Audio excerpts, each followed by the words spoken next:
I'm finally in my new apartment, and a friend of mine had me look up how to make bath bombs. Okay, you know, the fizzy masses of the spheres that fizz like hell when you put them in water. And the reason why is she couldn't figure it out quite, and she wants to get into making them to make a little bit of money. And I'm good with that type of thing. I'm good with culinary and things of that nature. And the operation is similar to a culinary operation. I think it's cornstarch, baking soda, and citric acid is how you make them. Unfortunately, my phone has very slow uploads. So what happened was I forgot the word bath, okay? And I put it in YouTube, of course. So I searched how to make bomb instead of how to make bath bomb. And I put the phone down because it was not uploading quick enough for me to get a series of videos to watch. So I come back like an hour later, and what I saw was quite remarkable. And the reason why I find it quite remarkable is this. One, let me put it this way. I'm not interested in learning how to make bomb. That is not something that would be anything I need to know, and I'm going to get into that why and the reason why after I say this. But what's interesting is this. People like me and Jared Taylor and David Duke and a bunch of other people have had our videos removed for being racially insensitive or telling racial realities, the biological reality of race. In fact, I lost my Twitter channel that way.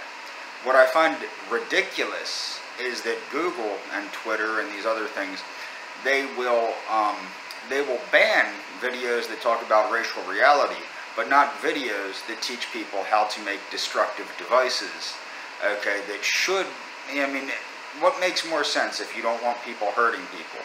Ban videos on racial reality or ban videos on how to make destructive devices?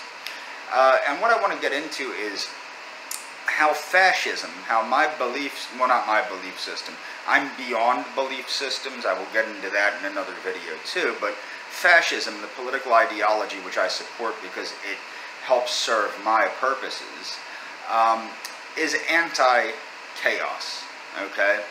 So it's against the ideas of fascism to go about and behave in a way that would be, you know, like a mad bomber or things like that. That's why when that mosque shooting happened in New Zealand, which I will leave a link to the video I made, I was very quick to denounce it and very quick to point out why it was wrong. Essentially, fascism is order versus chaos. Fascism is order and organization. Communism and anarchy are chaos. Now, to be truthful, many communist countries must embrace a fascist-like system of morals and things like that. But ultimately, it pushes a liberal agenda. It comes out with the false belief of homosexual rights and this and that, and all races are equal, blah, blah, blah, blah, blah.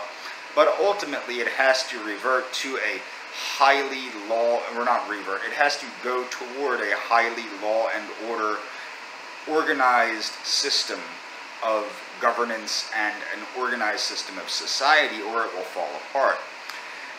So to actually try to cause chaos would be anti-fascist.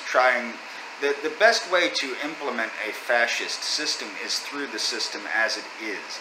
You don't need to take down the system like a liberal would or things of that nature.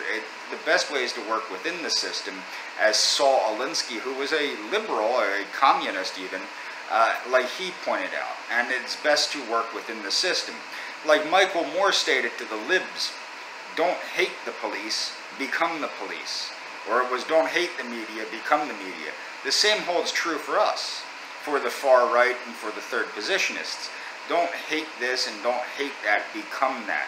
Become what you, what is being used to destroy society, become that and use it to lift society up. And that's all for this video. I'm going to leave some links in the description, and that's all.